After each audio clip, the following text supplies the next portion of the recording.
Seperti disampaikan Toronto Sun beberapa waktu lalu, Patrick Wilson menceritakan sebuah kejadian aneh di lokasi syuting The Conjuring 2. Keanehan dimulai ketika tirai raksasa di atas panggung melambai dengan sangat kencang. Salah satu kru merekam kejadian itu. Tidak ada pintu yang terbuka, tidak ada kipas angin yang hidup.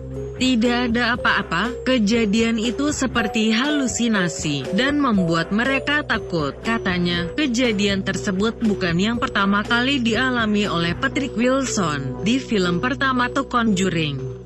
Salah satu aktris pendukung terbangun pada suatu pagi dengan memar di sekujur tubuhnya. Kejadian tersebut tidak pernah dijelaskan dan berjalan di ujung film.